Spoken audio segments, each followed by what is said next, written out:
प्रदेश के माननीय मुख्यमंत्री जैसे राम जन्मभूमि आते हैं निगरानी करने के लिए, उसी प्रकार हर गौशालों में निगरानी करने के लिए आए। हमारा यही कहना। और गौ माता यदि मिटने के कगार पे आई तो निश्चित ही संसार समूल ही मिट जाएगा। इसमें किसी को कुछ करना नहीं होगा, स्वयं महादेव तांडव करेंगे और सत्य सनातन की विजय होगी, सारे विधर्मी मारे जाएंगे। गौशालाएं स्थापित होंगी और गौवंशों के भोजन की व्यवस्था जरूरत पड़ेगी तो भूसे और सूखे के चारे के रूप में वह किसान लोग अपने। नमस्कार दोस्तों, एक बार फिर से आपका स्वागत है हमारे Hindi news channel news 555 days में। और दोस्तों, जैसा कि आप देख रहे हैं कि आज हम लोग प्रभु श्री राम की नगरी अयोध्या में हैं। अवध क्षेत्र है। हमेशा से पूरे भारतीय संस्कृति ही नहीं, पूरे विश्व में प्रभु श्री राम की नगरी ने अपना एक इतिहास रचा भी है और हर क्षेत्रों में रचा है।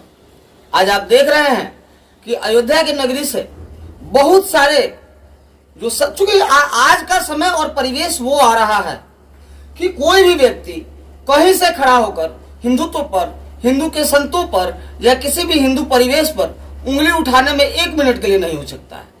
जबकि इसके विपरीत बहुत सारे धर्मों में यदि एक बार उन पर कुछ भी कहा जाए या कोई सही बात भी कही जाए तो आज भारत में ये माहौल हो गया है कि उसको उल्टे तरह से घुमाकर और गलत तरह से पेश कर दिया जाता है।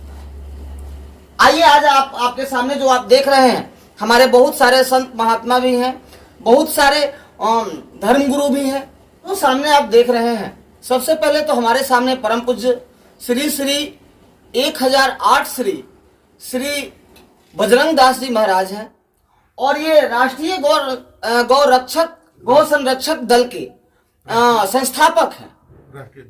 हाँ, राष्ट्रीय अध्यक्ष भी हैं और संस्थापक भी हैं।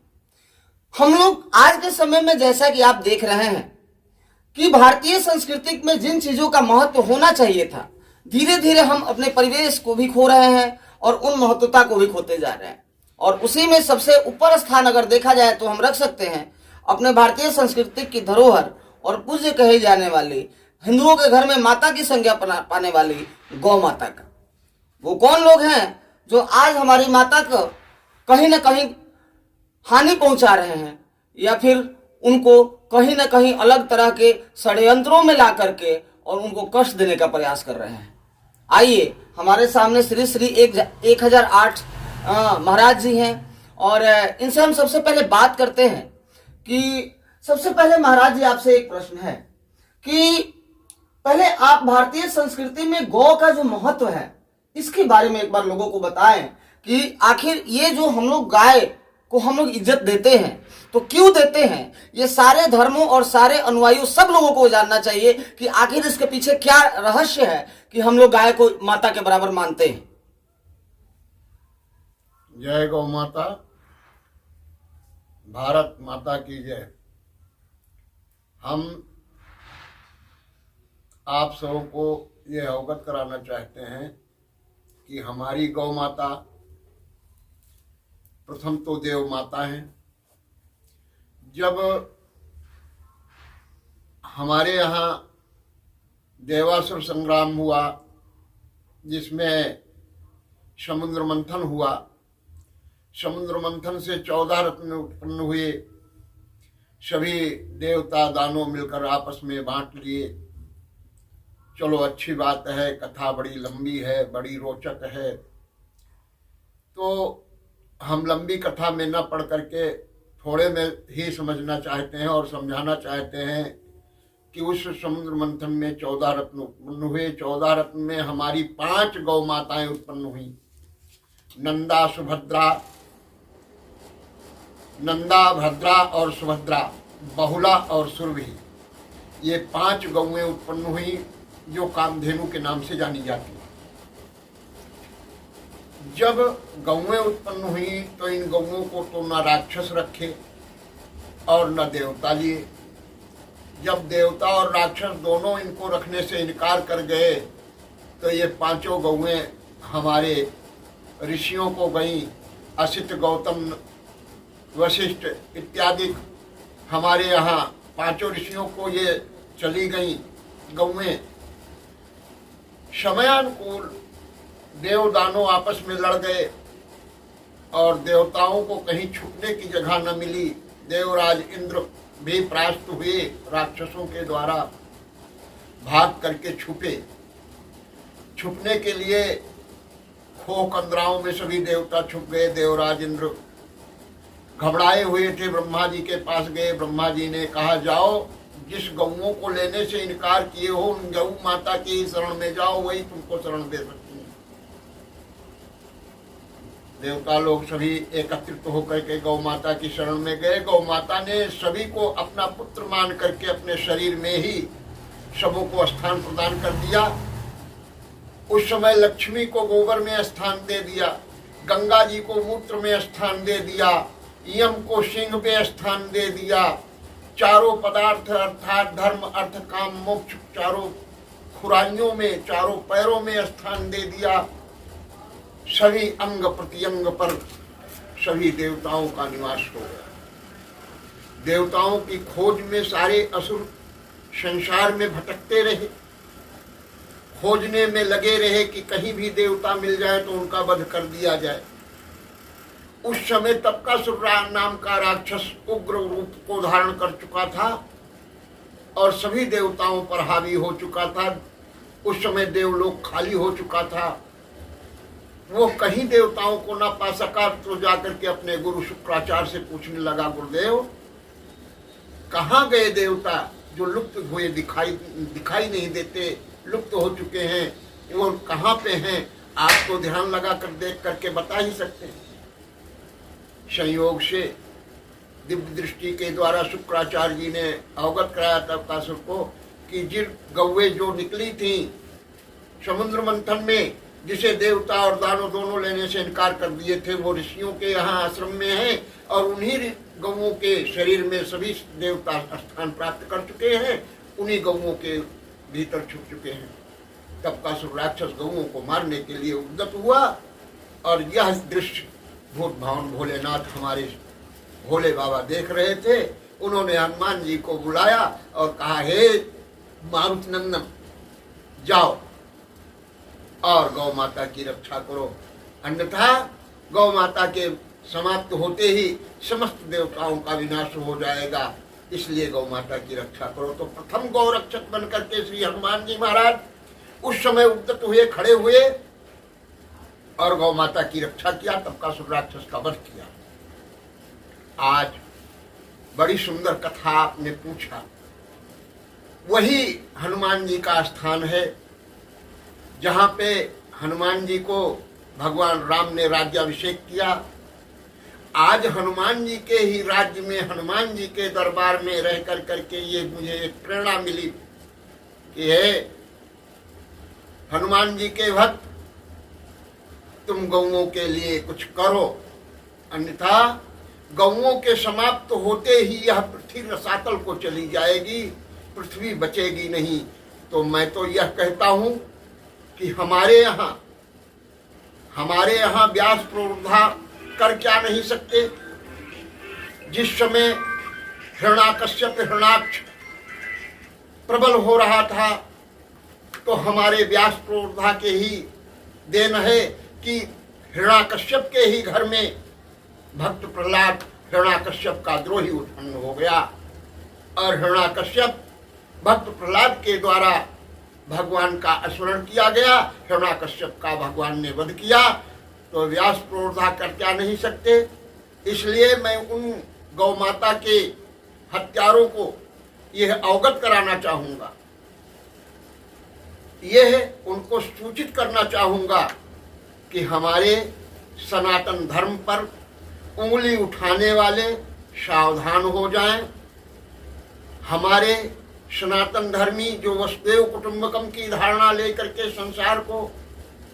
संसार की शांति के लिए, संसार की उत्थान के लिए, विश्व का कल्याण हो, धर्म की जय हो, गौ माता की जय हो, जन जन का कल्याण हो, जो आवाज लगाते हैं व्यास आसन पर बैठ करके, वे कहीं उग्र भाषा को न बोलने लगे, उग्र न हो जाए, इससे पहले कि गौ माता को संरक्षित और सुरक्षित कर लिया जाए। यह मेरा निवेदन है। और यही मेरा कथन है, यदि गौ माता पे ऐसी स्थिति उत्पन्न हुई जिस तरीके से आज तक होता आया है, और गौ माता यदि मिटने के कगार पे आई, तो निश्चित ही संसार समूल ही मिट जाएगा। इसमें किसी को कुछ करना नहीं होगा। स्वयं महादेव तांडव करेंगे और सत्य सनातन की विजय होगी, सारे विधर्मी मारे जाएंगे। इसी पर मैं अपनी वाणी को विराम दूंगा। बोलो गौ माता की जय। महाराज जी, एक प्रश्न और है, क्योंकि आज आप जो है एक गौ संरक्षक दल के मुखिया हैं, तो कौन कौन सी मुख्य समस्याएं जो है अपने देश में आपको मुख्य रूप से दिख रही हैं, या जिन बाधाओं का आपको सामना करना पड़ रहा है, उनके बारे में बताएं। तो हम चाहते हैं कि हमारे इस प्लेटफॉर्म के माध्यम से, चाहे वो आपकी राज्य सरकार है, चाहे देश की केंद्र सरकार है, दोनों के पास ये आवाज जाए। देखिए, मुख्य स्तर ये है कि हमने बड़े बड़े आंदोलनों को देखा है, बड़े बड़े आंदोलन होते देखा। करपात्री जी महाराज के समय पे आंदोलन हुआ, जिसमें बाबा अवैधनाथ मौजूद रहे, हमारे यशस्वी योगी आदित्यनाथ जी के, मुख्यमंत्री जी के गुरुदेव भगवान उस आंदोलन में शामिल थे। करपात्री जी रहे, अवैधनाथ जी थे, उधर रणछोड़ जी थे, प्रभुदत्त ब्रह्मचारी थे, जगत गुरु शंकराचार्य थे, अनेकानेक संत और महंत उस आंदोलन में शामिल थे। श्रीमती इंदिरा गांधी जी का समय था, उन्होंने ही यह आश्वासन दिया कि तुम मांग करो और मैं उसको मांग को प्रस्ताव कर करके उस मांग को पूरी करने की कोशिश करूंगी। इंदिरा जी ने इधर तो प्रोत्साहन दिया, उधर जब संतों ने पहुंच करके आंदोलन किया दिल्ली में, तो प्लास्टिक की गोली चल गई, लाठी चार्ज हुई, जिसमें सभी संत मारे गए। कोई ऐसा संत नहीं बचा जिसको 2-4 लाठी न लगी रही हो। यह स्थिति हमारे यहाँ उत्पन्न होती रही। आज हमारे यशस्वी योगी आदित्यनाथ जी मुख्यमंत्री जी, वह सभी संतों के आशय को पूर्ण करने के लिए यह घोषणा कर दिया कि गौ माता का संरक्षण किया जाएगा, संवर्धन किया जाएगा, गौशालाएं चलाई जाएंगी। उन्होंने करके भी दिखाया। वो जहां तक प्रशंसा किया जाए वो कम है। इनके क्रियाकलाप को देखते हुए यह समझ में आता है कि भूत भवन भोलेनाथ ही प्रेरणा स्रोत बन करके हमारे समाज में आ गए। जहां तक प्रशंसा करे वो कम है। लेकिन उन्होंने शासन के द्वारा प्रशासन को सब कुछ दिया, जो नहीं देना चाहिए था वह भी दिया। हमारी जिस समय 30 रुपए की मांग थी, जिस समय 30 रुपए मिल रहा था हर गौशालाओं में एक गौवंश को, उस समय मैंने मांग किया कि 80 रुपए होनी चाहिए, कम से कम एक गौवंश में 80 रुपए होना चाहिए। आज सुनने में आ रहा है, जानकारी में आ रहा है कि आने वाले मार्च में 62 रुपए प्रति गौवंश पर मिलने लगेगा। चलो अच्छी बात है, लेकिन हमारे सरकार के द्वारा जो कुछ प्रशासन को दिया जाता है वो प्रशासनिक अधिकारी गौवंश तक पहुंचने नहीं देना चाहते। गौवंश भूखे मर रहे हैं, ठंडक से मर रहे हैं, कहीं पानी की व्यवस्था नहीं है, कहीं चारा की व्यवस्था नहीं है, कहीं हरा चारा की व्यवस्था नहीं है, कहीं कूड़ा अंबार लगा हुआ है, कहीं गोबरों का अंबार लगा हुआ है, कहीं कीचड़ भरा हुआ है, कहीं बैठने और छाया की व्यवस्था नहीं है। ऐसी दुर्दशाएं हर अन्यत्र देखने को लमसम सभी गौशालाओं में मिलती हैं। कोई ऐसी गौशाला है जो सुचारू रूप से चल रही है, ढंग से चल रही है, जहां स्वयंसेवी लोग, स्वयंसेवी संस्थाएं स्वयं लग करके कार्य कर रही हैं। वहां कुछ तो सही देखने में आता है, लेकिन जहां प्रशासन के ऊपर निर्भर करता है, जहां नौकरशाही के ऊपर निर्भर करता है, वहां सारे गौवंश के अंश स्वयं कर्मचारी खा जाना चाहते हैं, गौवंशों तक नहीं पहुंचना पा रहा है। मैं यह सरकार से आग्रह करूंगा, निवेदन करूंगा, जो गौशालाओं में धन दिया जा रहा है वही धन गौपालकों को दिया जाए। यदि वही धन गौपालकों को देने लगेंगे तो निश्चित है गौपालक अपने गौवंश को निराश्रित नहीं छोड़ेंगे। उनसे दूध फ्री पावेंगे, गोबर फ्री पावेंगे, उनसे जो कुछ दूध दही घी फ्री पावेंगे, और उनके प्रोत्साहन के लिए जो 30 रुपये 62 रुपये जो कुछ दे रही है सरकार, वो हमारे गौपालकों को मिलेगा। तो हमारे गौपालक उन गौवंशों को छोड़ेंगे नहीं। गौपालकों के गोपाल जो हैं वो भी प्रफुल्लित होंगे, गौपालक भी प्रफुल्लित होंगे, गौ माताएं भी हमारी संरक्षित हो जाएंगी, सुरक्षित हो जाएंगी।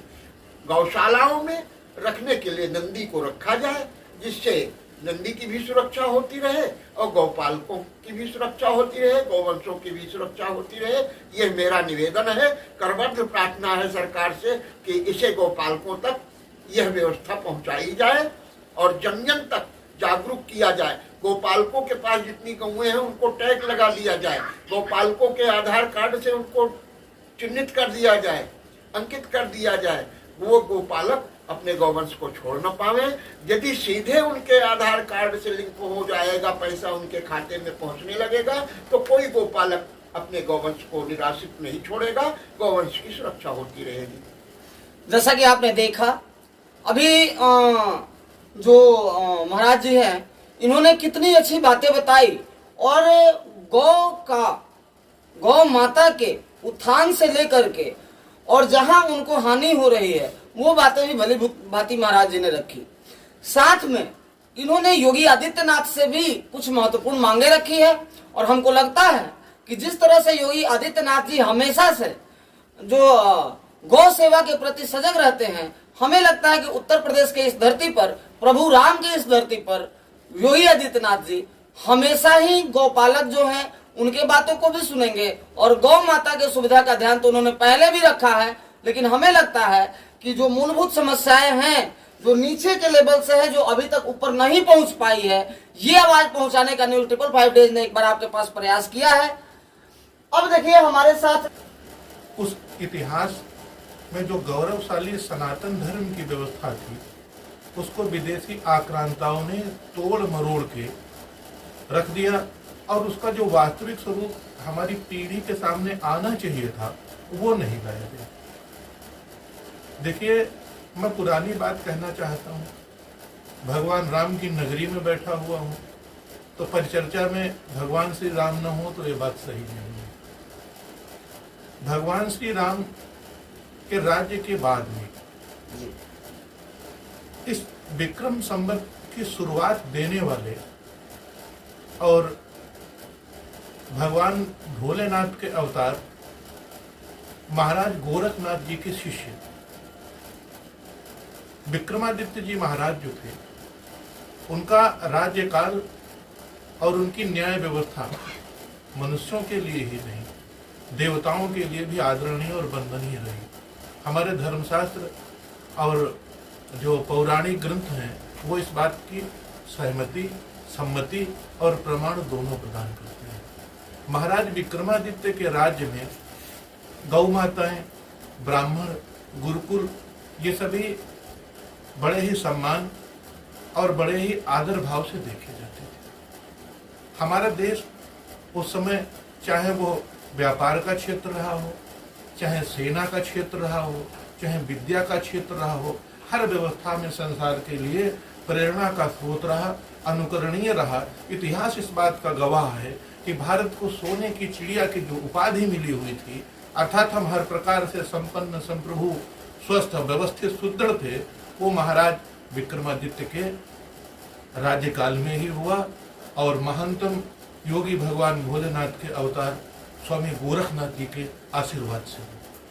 अच्छा, आज के समय में तो आप सीधे रूप से पब्लिक से सीधा सीधा जुड़े हुए, क्योंकि आप हरदोई के गौ संरक्षक दल के ये एक पद पे हैं, प्रभारी।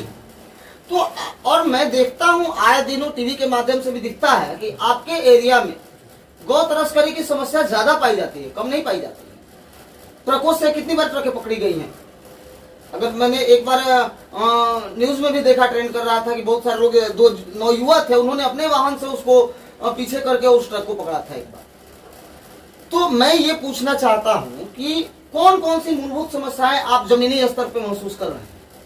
दरअसल पत्रकार बंधु, बात यह है कि जो लोग यह नहीं चाहते हैं कि भारत एक संप्रभु राष्ट्र हो, भारत हर दिशा और दशा में विश्व पटल पर सम्मानित हो, वो लोग गौ माता को, हमारे सनातन धर्म को, हमारे गुरुकुलों को नाना प्रकार की साजिशें करके बर्बाद करने का और नष्ट करने का काम कर रहे हैं। ये सभी भारत विरोधी हैं, सनातन विरोधी हैं। अब ये स्वयं में नहीं जानते हैं कि हमारे धर्मशास्त्र इस बात का प्रमाण है, वो मान्यता देते हैं कि गौ माता जो है वो धर्म का प्रशुभ करने वाली है, धर्म प्रशविनी है, धर्म की माता है। और जब गौ माता त्रसित होती हैं, पीड़ित होती हैं, जिसको कि अभी ये गुजरात में एक मुकदमा आया हुआ था, तो उसमें क्या नाम, माननीय जो न्यायाधीश महोदय थे, व्यास करके उनका कुछ नाम था, तो उन्होंने इस बात को स्वीकार किया हुआ है कि यदि गौएं पीड़ित रहें, इनको कष्ट मिला, तो भारत का उद्धार नहीं होगा। वस्तुतः बात यह है कि गौ माता का जो पृथ्वी पर रहना है, इनका दूध है, इनका दही है, इनका घी है, यहाँ तक कि इनका मूत्र जो है, इनका गोबर है, ये नाना प्रकार की औषधियों में इस्तेमाल होता है, जो कि मानव जीवन के लिए पूर्णतः अमृतमयी है और जीवन स्वरूपिणी है। जो लोग यह चाहते हैं कि भारत नष्ट हो, भारत की व्यवस्थाएं नष्ट हो, वही लोग गौवंशों को दुख देने का, इनको नष्ट करने का काम कर रहे हैं। क्योंकि जब इस प्रकार की व्यवस्थाएं नहीं रह जाएंगी तो हमारे भारतीय जनमानस के लोगों का स्वास्थ्य प्रभावित होगा, वो लोग कुपोषित होंगे, भारत के नागरिक कमजोर हो जाएंगे।